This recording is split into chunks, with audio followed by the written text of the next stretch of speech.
না না, আমি কিন্তু আমাদের দেশের খুব কাছাকাছি আছি। জি আপা, খুব শুনে শান্তি লাগলো আপা।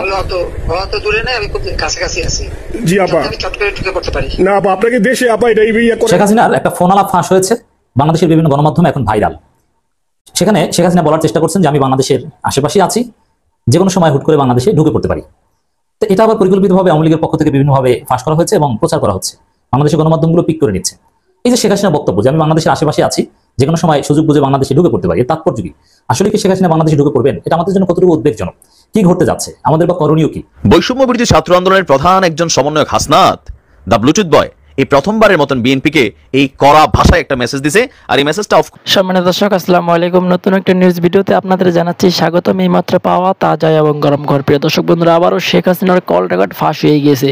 সেই সাথে সাথে ডক্টর ইউনূসকে ক্ষমতা থেকে নামানোর জন্য নতুন পরিকল্পনা শুরু করে দিয়েছে কিছু সংখ্যক লোক, সেগুলো কিন্তু আওয়ামী লীগেরই অন্তর্ভুক্ত। আজকের এই ভিডিওতে আপনারা বিস্তারিতের মাধ্যমে সবকিছু দেখতে পারবেন।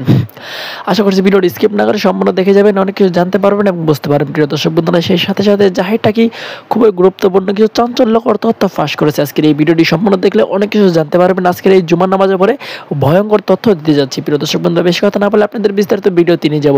বিস্তারিত ভিডিওটি দেখার আগে একটা রিকোয়েস্ট, যারা এখন চ্যানেলটি সাবস্ক্রাইব করে রাখেন, চ্যানেলটি সাবস্ক্রাইব করে দিয়ে পাশে থাকা বেল আইকনে বাজিয়ে রাখুন। ইতিমধ্যে সাবস্ক্রাইব করে দিয়েছেন সকলকে জানাচ্ছি অসংখ্য ধন্যবাদ। প্রিয় দর্শক বন্ধুরা, চলুন তাহলে এই ভিডিও থেকে লাইক দিয়ে আমরা বিস্তারিত ভিডিওগুলো মোবাইলের স্ক্রিন থেকে একের পর এক দেখে আসি। আপা, আপনার কাছে আপা একটু ফোন দিছি এটা ব্যাপারে। আপা, আমরা তো এখানে নিয়োগ মহানগরে আপা যারা আছি এমদাদ ভাই নেতৃত্বে আমরা মিটিং মিটিং করতেছি আপা, কিন্তু এলাকার পরিস্থিতি আপা খুব খারাপ। কারবাঙ্গিচরে বা ক্যানিগঞ্জে আপা সকল নেতাকর্মী তো আপা হচ্ছে ওরা মানে একদম সবাই এলাকার বাইরে আপা। এখন ওদের কিন্তু আপা আমি জি আপা এখন আপা আপনি যদি বলেন আপা, আমি তো আপা এখান থেকে আমার এলাকার যে ছেলে পেলে আছে যেগুলো ছাত্রলীগ যুবলীগ আমি যাতে পারি আপা সহায়তা করতেছি। আপনি যদি অনুমতি দেন, আমি যদি বলেন না তুমি এখানে থাকি ওদেরকে হেল্প করো, করলাম। আর যদি বলেন না তুমি দেশে যাও যে একটু গুছানোর চেষ্টা করো আপা, তাহলে করবো আপা। এটা আপনার সিদ্ধান্ত আপা। না, এখানে বসে এখন সাহায্য করো, সেটা সবচেয়ে বেশি কাজে লাগবে। জি জি আপা, পরে দিলে হবে। জি আপা। আর আপা ওই যে আইনজীবীরা আপা দাঁড়াতে পারতেছেন আপা, এই বিষয়ে যদি আপনি কোনো পরামর্শ দিতেন আপা, তাহলে তো আপা একটু ইয়ে হইতো। আইনজীবীরা যেতে পারে না, দাঁড়াতে পারে না, সেখানে করে। তো সেখানে যখন আইনজীবীরা যাবে, সেখানে ওদের বলো যে আমাদের লোকজন অর্গানাইজ করে সোজা ওখানে যাই। আর তাছাড়া তো আর কোনো ওয়ে নেই আপা। তবে আমি কালকে সিদ্দিকের সাথে কথা কাজ করতে হবে। জি আপা, তোমার একটা কাজ করো, তোমরা যেখানে আসো ওখানকার এখন তখন ইলেকশন চলছে। জি আপা।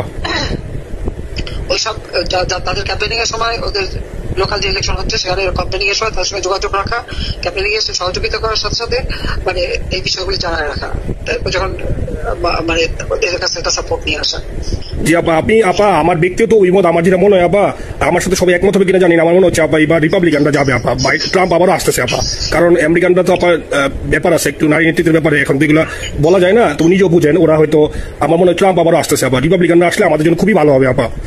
আচ্ছা, না সে যে আসুক, আমার মনে হয় যে ওখানে প্রার্থী পপুলার জিতবে, তার সাথে আমাদের একটা এখন থেকে তাদের ক্যাম্পেনিং এ থাকলে পরে তার সাথে যোগাযোগ হলে পরে ভবিষ্যতে কাজে লাগবে। জি আপা। আর একটা আপা যেহেতু সবাইকে বলেও দিচ্ছি যে যার যার এলাকায় যে যেখানে থাকে সেখানে, কারণ অনেক ভোটারদের আবার গুরুত্ব দেয়। তো আমাদের বাঙালি ভোটাররা তো যায় ভোট দিতে, বিদেশে তো কম যায়। জি আপা। আপা এমনিতে আপা আপনি আপা কিছু মনে করবেন না, আমি পরে মাঝখানে শুনছিলাম আপনি গাজিয়াবাদ থেকে আপা দিল্লিতে ট্রান্সফার করছে আপা, আপনি নিজের দিকে আপা খেয়াল রাখবেন আপা। আপা আপনি আসেন আপা, মানে একটা আমার ওই যে বাংলাদেশে আপা একটা নিউজ আসছে আপনার গাজিয়াবাদ থেকে দিল্লিতে নাকি ট্রান্সফার করছে আপনাকে হেলিকপ্টার দিয়ে, এরকম একটা নিউজ আসছে আপা। হেলিকপ্টার দিয়ে? জি, একটা নিউজ আসছে জায়জা দিনে আপা, পরশু দিন আপা ওই জায়জা দিনে আপনার হচ্ছে ওদের অনলাইন ভার্সনে একটা ভিডিও দেখাইছে আপনাকে নাকি ওই যে গাজিয়াবাদ থেকে দিল্লিতে নাকি ট্রান্সফার করছে আপা।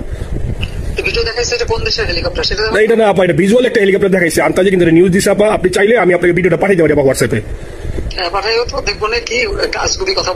জি আপা, এটা তো নিউজ তো আপা দেখেন না আপা। আপা আপা কষ্ট লাগে আপা। আপা আপনি যে ভিডিওদেরকে আপা দিয়ে আসছেন আপা, এই ভিডিওগুলো আপা আমাদের কাজ করেন আপা, কেউ সত্য বলেন আপা। আপনারা কই যাবো আপা, আপনি আসেন আপা, আল্লাহ আপনার বাসায় রাখুক আপা, আপনি যাতে আসেন আপা, আমরা আসি আপা, আমরা আসি আপা আপনার জন্য আপা। না না, আমি কিন্তু আমাদের দেশের খুব কাছাকাছি আছি। জি আপা, খুব শুনে শান্তি লাগলো আপা। অত দূরে নাই, আমি খুব কাছাকাছি আছি। জি আপা, আমি চট করে ঢুকে পড়তে পারি না আপা। আপনাকে দেশে আপা এটা ইয়ে করেন, আপনি যখন নিয়ে দিবেন যে না তানভীর তুমি আমেরিকা থেকে দেশে চলে যাও, দেশে যে ওই কারমাঙ্গিচর ক্যানিগঞ্জের এখানে ওই দলীয় নেতৃত্বের গুছাও, ওইখানে কাজ করো আপনি বলার সাথে সাথে দৌড় দেবো আপা। এখন গেলেই দেবেন একখানা মামলা, সাথে কিছু করতে পারবে না, বরং এখানে বসে যে মামলা দিচ্ছে। জি আপা, আমার বিরুদ্ধে 113টা মামলা। সব জিনিসগুলি নিয়ে আমার মনে হয় জাতিসংঘ থেকে শুরু করে সবার কাছে এটা বলা দরকার যে এটা কোন ধরনের কথা, একটা ফলস মামলা। মানে আমার পরিবারে কেউ বাকি নাই। জি আপা, যারা বাইরে বিদেশে চাকরি করে। জি আপা। সবার নামে মামলা। জি আপা, সবার নামে মামলা দিয়েছে আপা। হয়রানি করার জন্য জি, যারা হিউম্যান রাইটস কথা বলতো, যারা অপোজিশন স্পেস দেওয়ার কথা বলতো, তারা কই এই কথাগুলি তার সামনে তুলতে হবে, বলতে হবে এবং লোকালুপ্ত বলতে হবে। দ্বিতীয় কথা হচ্ছে আমরা থাকছি দেশের যে অবস্থা ছিল, এখন তো দেশের অবস্থা যে খারাপ, ভয়ঙ্কর আপা। আবার সেই দরিদ্র সীমার নিচে চলে যাচ্ছে, মানুষের খাবার নাই, সব বন্ধ করে দিচ্ছে। জি আপা, আর সব টাকা লুটে খাচ্ছে, ব্যাংকের টাকা সব লুটে খাচ্ছে। জি আপা। আপা আপনি আপা যে দেখেন, আপনি দেখেন আপা, মিডিয়া কতটুকু অন্ধকার আপা। দেখেন আপনার বিরুদ্ধে যে অভিযোগটা আনছে, ওই যে রাশিয়ার রূপপুর পারমাণবিক কেন্দ্রে, যেখানে রাশিয়া সরাসরি বলছে এমন কোনো ঘটনা ঘটে নাই, ওইটা ওরা প্রচার করে না আপা, ওইটা ওরা প্রচার করে না। না করলো তাতে কিছু আসে যায় না। এসব মানুষ যদি গাধা হয় আমার কিছু বলার নাই। 13 বিলিয়ন ডলারের থেকে যদি আমি 500 নিয়ে নিই তাহলে এটা হাস্যকর ব্যাপার আপা। এটা কি একটা হাস্যকর? 13 বিলিয়নের থেকে 5 বিলিয়ন আপনি নিয়ে নিচ্ছেন, এটা হাস্যকর কথা আপা। হ্যাঁ, এত বোকা যদি হয় আমার তো বলার কিছু নাই। জি আপা। আর টিউলিপটা জয়েছে, টিউলিপ তো ছোট বাচ্চাটা মেয়ে, ও তো তখন এমপিও না, কিছুই না। আমাদের দাওয়াত দিচ্ছে গেছি, ও পুতিন, ও এত শক্তিশালী যে 17 বছর একটা মেয়ে এত শক্তিশালী যে পুতিনের সাথে আমরা নেগোসিয়েশন করা হয়েছে। জি আপা, আবার বলতেছেন শেখ হাসিনার একটা ফোন আলাপ ফাঁস হয়েছে, বাংলাদেশের বিভিন্ন গণমাধ্যমে এখন ভাইরাল। সেখানে শেখ হাসিনা বলার চেষ্টা করছেন যে আমি বাংলাদেশের আশেপাশে আছি, যে কোনো সময় হুট করে বাংলাদেশে ঢুকে পড়তে পারি। তো এটা আবার পরিকল্পিতভাবে আওয়ামী লীগের পক্ষ থেকে বিভিন্নভাবে ফাঁস করা হয়েছে এবং প্রচার করা হচ্ছে, বাংলাদেশের গণমাধ্যমগুলো পিক করে নিচ্ছে। এই যে শেখ হাসিনার বক্তব্য যে আমি বাংলাদেশের আশেপাশে আছি, যে কোনো সময় সুযোগ বুঝে বাংলাদেশে ঢুকে পড়তে পারি, এর তাৎপর্য কি? আসলে কি শেখ হাসিনা বাংলাদেশে ঢুকে পড়বেন? এটা আমাদের জন্য কতটুকু উদ্বেগজনক?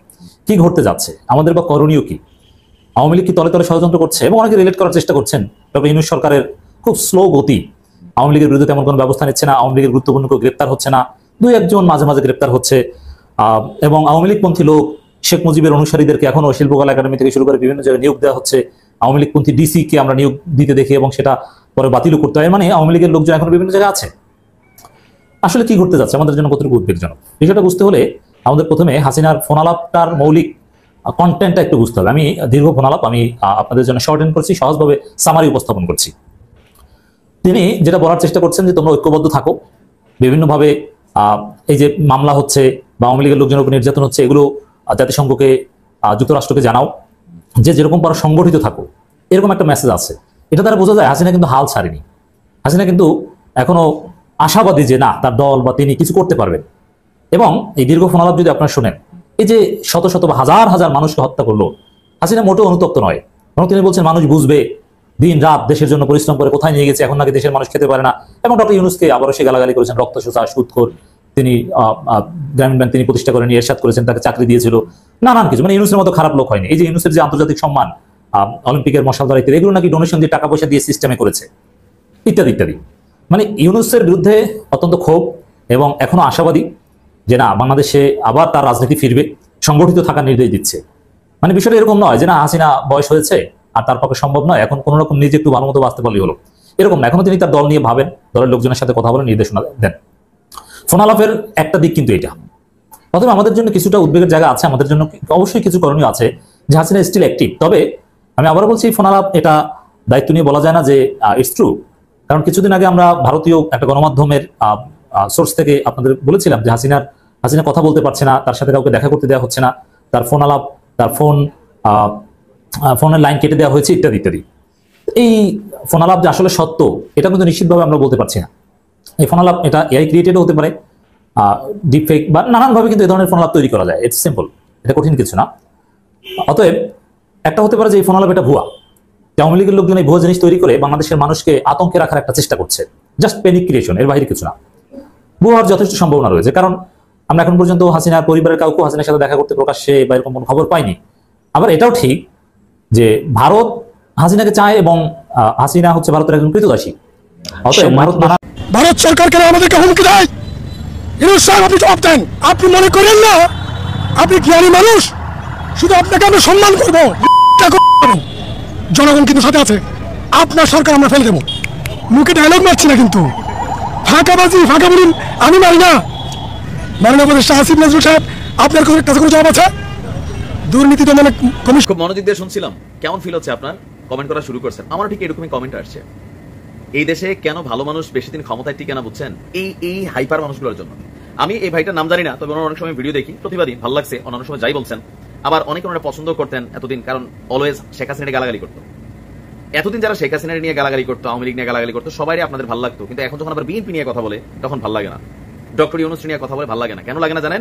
কারণ হচ্ছে এদের সব কথা কিন্তু যৌক্তিক না। ডক্টর ইউনূস সাহেবের সরকারকে এইভাবে অপমানমূলক যে কথাগুলো তিনি বলছেন, কারণ যেটাই হোক, ডক্টর ইউনূস কোন ওই যে আমাদের পলিটিশিয়ানদের মতন লাশের রাজনীতি করে, ধান্দার রাজনীতি করে, পয়সা কামাইয়া ডক্টর ইউনূস হয় নাই, একজন নোবেল লয়ার। এই জাতি তো সম্মান দিতেই জানে না, কারণ এই ভাইটা তিনি যথেষ্ট ফেমাস একজন মানুষ, আমরা নাম জানি না, মাঝে মাঝে ভিডিও দেখি যখন সামনে আসে, তো সেখানে তার যে প্রতিবাদী বক্তব্য, প্রতিবাদী অ্যাক্টিভিটিস ফাইন, কিন্তু ডক্টর ইউনূস সাহেবের সাথে অন্তত কথা বলার সময় তারেক জিও তো এমনি কথা কই না, এখনো জামাতও কথা কয় না। তুমি কে বাবা? ওই একটা আছে বিপিনের টিমের কি যে বিকাশ, তারেক, রাশেদ, তাও এইভাবে বলে নাই, তারেক হালকা বলছে, এটা আগাগোড়া বিকাশ, কিন্তু এই যে লোক, তিনার ভাষাটা আসলে কি মানে হবে বড্ড তাড়াহুড়াই জাতির, একদম টাইনা নামামো, ছিড়ালামো, ফেরালামো, এক একজন এক এক দিক দিয়ে, আরে বেটা বসছে, ওনার একটু কাজ করতে দাও, শুরু করছে তো সংস্কার। একটা মাস গেছে, কত ঝামেলা যাচ্ছে একটা মানুষের উপর দিয়া। এখন সরকারের সবচেয়ে মূল হেডেক হচ্ছে কোনটা? সবকিছুকে ব্যালেন্স রাখা। বাজারের দাম উল্টাপাল্টা হয়ে যাচ্ছে, আলু পেঁয়াজের উপর শুল্ক সরাই দিচ্ছে, এগুলো কিন্তু জনজীবনে ব্যাঘাত ঘটায়। গ্যাস, বিদ্যুৎ, বিভিন্ন দেশ টাকা পাওনা, এগুলোকে ওনারা ব্যালেন্স করতেছে, হালাত বরাদ করা লাগতেছে, ইন্টারন্যাশনালি যারা ফান্ডিং করতো তাদের সাথে সম্পর্ক ভালো রাখতে হইতেছে, চারদিকেই কূটনৈতিক দেশীয় ষড়যন্ত্র সবকিছুকে কিন্তু তারা ব্যালেন্স করতেছে। ডক্টর ইউনূস সরকার যা করতেছে, অনেকে ভাবতেছেন আওয়ামী লীগের নেতাকর্মীরা যে ভাই এগুলো তো আওয়ামী লীগ না, ভাই এখন আপনি লুটপাট অন্যায় করছেন দেখে মনে হচ্ছে এই জিনিসগুলো আপনার বিপরীতে, কিন্তু এগুলা আপনারই সুরক্ষা দিবে। কারণ কি, আইন যখন সুশাসন হিসাবে কাজ করবে, আইন যখন প্রপারলি ওয়ার্ক করে, যে আপনার নামে একটা মিথ্যা মামলা হয়েছে, কতগুলো আওয়ামী লীগের মানুষের নামে মিথ্যা মামলা তো হয়েছে, তাই না? হচ্ছে, এই মামলাগুলো ধোপে টিকবে না, সংস্কার না করলে কি টিকবে? আপনারা ওনাদের সময় দেন। এই ধরনের ভাষা প্রয়োগ একটা মানুষের কাছে মনে হয় যে কি আর এই জাতির লেখা কি করবো, দায়িত্বের জামুগা। ডক্টর ইউনূস সাহেব বললেন যে মন খুলে সমালোচনা করুন, কিন্তু ভাষাটা কিরকম হওয়া উচিত? যে ভাষাটা আমরা ব্যবহার করতেছি, আপনার বাপের সমান বয়স, ভাইরাল হইতে চান ভালো, কিন্তু এই ধরনের বক্তব্য দিয়া আপনার বক্তব্য দেওয়াটা আমি সমীচীন মনে করি না। You should respect doctor Yunus, কারণ তিনি রেসপেক্টটা ডিজার্ভ করেন। শেখ হাসিনার সময় পায় নাই, তা আপনারা করবেন না, তাহলে পার্থক্য রইল কি? আপনারা তো একটা অন্যরকম বাংলাদেশ চাইছেন, তা আপনাদের জ্বালায় কেউ আইসা বইসা টিকতে পারে? এরকম কিছু ক্যারেক্টারদের কেউ একটু ব্যালেন্স করে দাও। জনরোষ থেকে বাঁচার জন্য শেখ হাসিনা ভারত পালিয়ে গিয়ে চুপ থাকছেন না, মাঝে মাঝে কথা বলছেন। যদিও ডক্টর ইউনূস খুব স্পষ্টভাবে কয়েকদিন আগে পিটিআইকে বলেছেন তাকে ফেরত পাঠানোর আহ্বান জানানোর আগ পর্যন্ত যদি তিনি ভারতে থাকতে চান, শেখ হাসিনাকে চুপ থাকতে হবে, কিন্তু তিনি চুপ থাকছেন না। তিনি কথা বলছেন ক্রমাগত, এবং গতকালই আমাদের সামনে একটা তার অডিও ক্লিপ, তার একটা কথোপকথনের ক্লিপ সামনে হাজির হয়েছে। আমরা শুনেছি হয়তো এর মধ্যে সবাই প্রায়, তারপরও আমি এটা মন্তব্য দিয়ে দেবো, আপনারা যারা শোনেননি তারা শুনবেন, যারা শুনেছেন তারা আবারও শুনতে পারেন। অসাধারণ বিনোদন তো বটেই, কিন্তু এই বিনোদন মনে হলে ওই কাজটা কেন করা হলো? তার আগে অবশ্য কেউ প্রশ্ন করতেই পারেন কাজটা কে করেছে। প্রাথমিকভাবে কেউ কেউ মনে করতে পারে যে না, এটা বাংলাদেশের ইন্টেলিজেন্স করেছে। এখন সম্ভব কি, দূর থেকে আপনি কোন একটা ফোনে আড়ি পাচ্ছেন, শেখ হাসিনার ফোন, বা শেখ হাসিনা যে ফোনে কথা বলবেন, এখন উনি ভারতে যে নাম্বারে কথা বলবেন সেটা জানার কথা না, আমেরিকাতে যার ফোনে কথা বলা হয়েছে যে ভদ্রলোকের, তার নাম্বারে আড়ি পাতা কি সম্ভব? আপনি জানলে হয়তো হইতে পারে, কিন্তু তারা তো কথা বলেছেন কতগুলো এনক্রিপ্টেড অ্যাপে। তাহলে কি বাংলাদেশের ইন্টেলিজেন্সের কাছে পেগাসাস জাতীয় কোনো সফটওয়্যার মানে ম্যালওয়্যার আছে কিনা, এটা কথাবার্তা আছে যে তারা ওখানে ইন্টারসেপ্ট করতে পারে? তার চাইতে আরো সহজ একটা পথ বরং এটা, কারণ অডিও কলটার ধরন যেরকম, যেখানে আমেরিকার এন্ডে থাকা ভদ্রলোকের ভয়েসটা খুব ক্লিয়ারলি শোনা যাচ্ছে, যে উনি স্বাভাবিকভাবে ওনার যে ভয়েস যেমন তেমন, আর শেখ হাসিনার ভয়েসটা ইলেকট্রনিক ভয়েস, তার মানে একটা মোবাইলের স্পিকারে যে ধরনের সাউন্ড আসে সেরকম। আমরা ধারণা করতে পারি এটা আসলে স্পিকার অন করে আমেরিকান ভদ্রলোক অন্য ফোনে রেকর্ড করেছেন, এবং এই রেকর্ড করাটা পরিকল্পনা করে করা হয়েছে, এবং আমরা ধারণা করতে পারি শেখ হাসিনার পারমিশন নিয়েই এটা পাবলিশ করা হয়েছে। কেন সেটা মনে করছি আমরা অনেকে তাই বুঝি, কিন্তু এটা করতে গিয়ে কি তারা যা করতে চেয়েছিল তা হলো নাকি উল্টো কিছু? আমি তো মনে করি এটা সিরিয়াসলি ব্যাকফায়ার করেছে, ডিজাস্টার করেছে। পতন হওয়ার মুখে মানুষ যেমন ভুল করে শেখ হাসিনা করছিলেন, পতনের পর এখনো মাথা ঠিক হয়নি, ফলে তারা ভুলই করে যাচ্ছে। আই রিপিট, এটা দিয়ে যে পারপাস তারা সার্ভ করতে চেয়েছিলেন সেটা আরো বেশি ধাক্কা খেলো, উল্টো হয়ে গেল, আরো খারাপ হলো। আমরা দেখেছি অনেক কি ধরনের কথাবার্তা আছে, যেমন আমেরিকা থাকা ভদ্রলোক মিডিয়ার উপরে খুব বিষোদ্গার করছিলেন, যেসব মিডিয়া আপনি দিয়ে গিয়েছিলেন সেগুলো আমাদের কথা বলে না, অনেক বছর বলেছে তো, এবং এরপর আর বলছে না, বলার কি কথা? কথা তো না, বাংলাদেশের কোনো মিডিয়া আসলে ছিল না শেখ হাসিনার সময়। উনি কতগুলো চাটুকার, কতগুলো লোকজনকে রেখে গিয়েছিলেন, তারা সকাল বিকাল শেখ হাসিনার হয়ে কথা বলেছে, এটাকে মিডিয়া বলে না, সুতরাং এখন এটা হবার কথাই না। তার সবচেয়ে উল্লেখযোগ্য যে জায়গাটা, সেটা নিয়ে একটু পরে আসছি, তিনি দেশে ফেরা নিয়েও কথা বলেছেন। তবে একটা খুব পরিহাসের ব্যাপার হচ্ছে, ভেরি ইন্টারেস্টিং, মানে শেখ হাসিনা এখন বিদেশে ধর্ণা দেওয়ার মতো কথা বলছেন। আমেরিকার নির্বাচন নিয়ে আলাপ এসেছিল, এখানে আমেরিকা থাকা ভদ্রলোক বলছেন তিনি মনে করেন এবার রিপাবলিকানরা আসবে, ট্রাম্প আসলেই তাদের জন্য বিরাট সুবিধা হবে। তার ব্যাখ্যা হচ্ছে আমেরিকানরা নারীদেরকে পছন্দ করবেন ইত্যাদি। তো এই আলোচনায় ঢুকছি না, কিন্তু শেখ হাসিনা বলছেন যেই ক্ষমতায় আসুক তাদের সাথে যোগাযোগ রাখতে হবে যেন ভবিষ্যতে আমাদের কাজে লাগে। এই শেখ হাসিনা কয়েকদিন আগেই, কয়েক মাস আগেই, 1.5-2 বছর থেকে কয়েক মাস আগ পর্যন্ত সকাল বিকাল আমেরিকাকে কি বিষোদ্গার আমেরিকাকে, এখন আমেরিকার হাত পায়ে ধরার জন্য তার দলের লোকজনকে বলছেন। শুধু সেটা না, জাতিসংঘে বারবার বলার কথা বলছেন, তার বিরুদ্ধে কতগুলো মামলা হয়েছে, পরিবারের সবাইকে মামলা দিচ্ছে, এইগুলো বলছে তারা যেন দফায় দফায় গিয়ে জাতিসংঘে উপস্থাপন করে, ব্যবস্থা করে। শুধু সেটাই না, আমেরিকান ভদ্রলোক বলছেন এগুলোকে ইংরেজিতে ট্রান্সলেট করে তারা যারা বিভিন্ন জায়গায় মুভ করে সেই পারমিশন চাচ্ছেন শেখ হাসিনা, সেটা বলছেন। এবং উনি এখন ক্ষোভ দেখাচ্ছেন শেখ হাসিনা। যারা হিউম্যান রাইটসের কথা বলতো, যারা অপোজিশনকে স্পেস দেওয়ার কথা বলতো, তারা আজকে বলছে না কেন? আমরা হিউম্যান রাইটসের কথা দেশে বসে বলছি। আওয়ামী লীগ মানুষ কিনা, মানুষের জন্য হিউম্যান রাইটস, মানুষ কিনা এই আলাপ কেউ তুলতে পারে, কিন্তু তাদেরকে মানুষ ধরে নিয়ে তাদের হিউম্যান রাইটসের কথা আমি বলছি, অনেকেই বলছেন। অপোজিশনকে স্পেস দেওয়ার কথা, Awami League party opposition party, Awami League is no more a party. এবং তারা যে কাজ করেছে তাদের আদৌ কোনো রকম কোনো পলিটিক্যাল রাইট থাকা উচিত কিনা সেই আলাপে আমাদের সোসাইটিতে আছে, সেটার একটু সুরাহা হোক, তারপর হবে স্পেসের প্রশ্ন। কিন্তু মানবাধিকারের কথা বলা হচ্ছে, বলা হয়, এবং যাদের কথা বলা হচ্ছে, মজাটা হচ্ছে শেখ হাসিনার মুখ দিয়ে বেরোচ্ছে কথাগুলো। আজকে উনি হাড়ে হাড়ে টের পাচ্ছেন হিউম্যান রাইটস কতটা ইম্পর্টেন্ট। ইনি শত শত মানুষকে বিচার বহির্ভূতভাবে হত্যা করেছেন, গুম করেছেন, হাজার হাজার মানুষকে কাস্টডিতে টর্চার করেছেন, লক্ষ লক্ষ মানুষকে গায়েবী মামলা দিয়ে হয়রানি করেছেন। তারপর এই শেখ হাসিনা এবং তার দলের জন্য আমরা মানবাধিকারের কথা বলি। আমরা শেখ হাসিনা নই, সে কারণেই বলি। মানে শেখ হাসিনার কথা বক্তব্য যে বলছিলাম, যে এটা একটা অসাধারণ অসাধারণ কৌতুক মনে হয়। উনি বলছেন উনি চলে যাওয়ার পর দেশের অবস্থা খুব খারাপ হয়ে গেছে, মানুষ আবার দারিদ্র সীমার নিচে চলে যাচ্ছে, ব্যাংকের টাকা সব লুটে খাচ্ছে। ধরলাম আমরা লুটে খাচ্ছি, এখন খাওয়া হচ্ছে। ওনার খুব আফসোস লাগছে, আহারে উনি খেতে পারছেন না, দেশে থাকতে এই দেশটার প্রতিটা দিক যেভাবে লুটে খেয়েছেন সে খাওয়াটা আর হচ্ছে না, এখন ডক্টর ইউনূসের লোকজন লুটে খাচ্ছে, ব্যাপারটা এরকম। অথচ না, বাংলাদেশে একজন অসাধারণ গভর্নর দায়িত্ব নিয়েছেন, আহসান এইচ মনসুর, অসাধারণভাবে কাজ করছেন। অর্থ মন্ত্রণালয় ডক্টর সালেউদ্দিন আহমেদ অসাধারণভাবে কাজ করছেন। এই জায়গাগুলো এই ঝুঁটি ঠিক করবে। বাংলাদেশে যে মারাত্মক ধ্বংসযজ্ঞ চালানো হয়েছে দেশের আর্থিক খাতের উপরে, তারা সেটা ফিরিয়ে আনবেন, লুটে খাওয়া দূরেই থাকুক। শেখ হাসিনার জীবনের সবচেয়ে বড় ট্র্যাজেডিও এখানে এসেছে। আমি শেখ হাসিনার পতন হয়েছে এবং ডক্টর ইউনূস প্রধান উপদেষ্টা হননি, এটা হয়তো তার পিত্তি জ্বালা বলি না, পিত্তি জ্বালা একটু কম করাতো, কিছুটা হলেও কম। পতন তার পিত্তি জ্বালাতোই, কিন্তু জ্বালাটা একটু কম হতো। কিন্তু ডক্টর ইউনূস এসে হাজির, এবং যথারীতি এখানে ডক্টর ইউনূসের প্রতি বিষোদগার, বিভৎস বিষোদগার তিনি করছেন। ডক্টর ইউনূস 26,000 কোটি না কত হাজার কোটি টাকা মানি লন্ডারিং করেছেন, ওটা দিয়েই নাকি এই যে প্যারিসে এবার থিম বেস করা হয়েছে ডক্টর ইউনূসের কনসেপ্টে, সেটা নাকি উনি টাকা পয়সা দিয়ে করেছেন। নোবেলের আগে ক্লিন্টন ফাউন্ডেশনের টাকা দিয়ে নোবেল পেয়েছেন। পরাজিতের আস্ফালন, পরাজিতের এই আস্ফালন দেখা কষ্টেরও ব্যাপার। একটা মানুষ কোন জায়গায় আছেন, অবশ্য শেখ হাসিনা যা করেছেন আমাদের কষ্টের চাইতে হাসিই পায়। নানা রকম কথা বলছেন ওই ভদ্রলোক। আপা, তার আপা কতবার ডেকেছেন সে আলোচনা হচ্ছে, প্রতি বাক্যে কয়েকবার করে আপা বলতে বলতে লোকের হিসাব বেশ করছে, রীতিমতো 200 না 250 না তারও বেশি আপা আপা করছেন। এবং উনি আপা আপা করতে করতে উনি ক্রমাগত শেখ হাসিনাকে, উনি যে ঠিক আছেন সেই কথাটা বলছেন, যে মানুষ নাকি আবেগে আন্দোলনে চলে গেছে। এখন বুঝতে পারছে, মানে মানুষ আন্দোলনে গেছে সেটা কিন্তু এই লোক স্বীকার করছে, এই দেশের জনগণ চলে গেছে। মনে পড়লো একটা বিখ্যাত কথা, আমি তখন আবেগ কাজ করছিল, বিবেক কাজ করেনি। তো এই লোকের কথা মতে আবেগ কাজ করেছে, বিবেক কাজ করেনি বলে চলে গেছে, এখন বিবেক কাজ করছে বলে তারা নাকি ভুল বুঝতে পারছে, কিন্তু এখন স্বীকার করতে পারছে না, তাহলে নাকি তারা ধরবেন। কিন্তু তার উক্তির মধ্যে ওটা আছে। শেখ হাসিনা আবার সেই পুরনো কথা, উনি নাওয়া খাওয়া ভুলে ঘুম টুম বাদ দিয়ে এই দেশকে নাকি কোথায় তুলে নিয়ে গিয়েছিলেন, সেখান থেকে এখন সবকিছু নামিয়ে ফেলা হয়েছে। যে ভদ্রলোকের সাথে কথা বলছিলেন তিনি মিলিটারিকে নিয়ে ক্ষোভ প্রকাশ করলেন, যে অন্যরা যা করেছে মিলিটারির জন্য আপনি এত কিছু করলেন, সেটা শুনছে না, সেটা তার কাছে সবচেয়ে খারাপ লাগছে। খুবই আলোচিত সেই কথাটাও এসছে এখানে, সেটা আমরা সবাই জানি যে আপা আপনার বিকল্প নাই, আপা আপনার বিকল্প নাই। মানে শেখ হাসিনা ক্ষমতায় থাকার সময় খুব শুনতাম না বিকল্প দেখান। আমরা এইসব নিয়ে প্রচুর ট্রোল করেছি, ফান করেছি। বাংলাদেশ রসাতলে গেছে না, একেবারেই না। কিছু অনিয়ম, কিছু সমস্যা আছে, তাও ওই পুরনো রোগটার বহিঃপ্রকাশ হিসাবে, প্রভাব হিসাবে আছে, এবং আমরা কাটিয়ে উঠবো। শেখ হাসিনা চলে যাওয়ার পর যখন দেশের সরকারও ছিল না, তখনও দেশ অনেক ভালো ছিল। কোনো সরকার না থাকা অবস্থাতেও, পুলিশ না থাকা অবস্থাতেও এই দেশে মানুষ নিজেদের মতো করে শান্তি শৃঙ্খলা বিরোধী কাজ করেনি, চুরি ডাকাতি করেনি। কিছু হামলার ঘটনা ঘটেছে আওয়ামী লীগের উপর, অথচ সবকিছু অরক্ষিত থাকার পরও দোকান ছিল, জুয়েলারি ছিল, দেশে বহু জায়গায় এমন মার্কেট আছে অনেক জুয়েলারি ভেঙে চুরে সব নিয়ে গেলে কে কি করতো? করেনি। এই দেশের মানুষ ওই বিকল্প আপা চলে যাওয়ার পর প্রমাণ করে দিয়েছে কি হয়।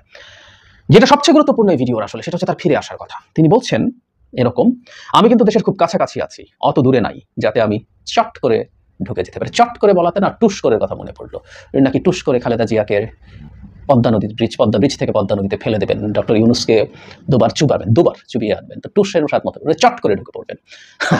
মানে শেখ হাসিনা দেশে ঢুকে পড়বেন, মানে কি বিরাট বীর তিনি। লেজ গুটিয়ে পালিয়েছেন তিনি, তাই না? লেজ গুটিয়ে পালিয়ে আওয়ামী লীগের কবরে, মানে কবর পুরোপুরি দিয়ে তার উপরে পাকা টাকা করে দিয়ে চলে গেছেন, যাতে কবর কোনোদিন খোলা না যায়। তিনি বলছেন দেশে ঢুকে পড়বেন। উনি খুব ভালো মতো জানেন দেশে ঢুকে পড়লে কি হবে, দেশে ঢুকে পড়ার কোনো কারণ নেই। কিন্তু এই কথাটা বলার কারণটা কি? এই কথা বলার তার জায়গা থেকে উদ্দেশ্য হচ্ছে to deliver this message to Awami people যে আমি যে কোনো সময় চট করে দেশে চলে আসতে পারি। আমি জানি না আওয়ামী লীগের লোকজনের মাথায়ও এত কম বুদ্ধি কিনা যে শেখ হাসিনার এই বক্তব্য তারা বিশ্বাস করবে। কোনো কারণ অন্তত আমি দেখি না, নো ওয়ে।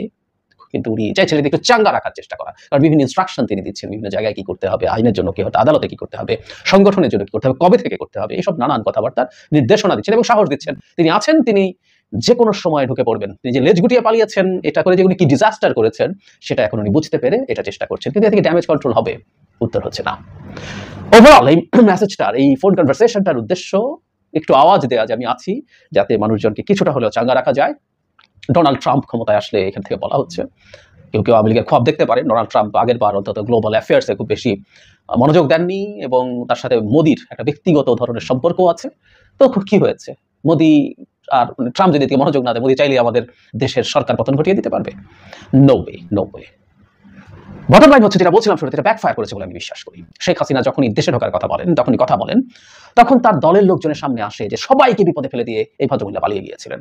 বাংলাদেশে ইন্ডিয়ান মিডিয়া এসে কথা বলে রিপোর্ট করেছে, যেটা আমিও ভিডিও করেছি, যেখানে তারা বলেছে শেষ মুহূর্ত পর্যন্ত তারা জানতেন না তিনি পালিয়ে যাচ্ছেন, সরকার ক্ষমতায় থাকছেন। এটা জানলে তারা তাদের মতো করে নিজস্ব নিরাপত্তার ব্যবস্থা করতে পারতেন। সবাইকে বিপদের মুখে ফেলে দিয়ে তিনি পালিয়েছিলেন।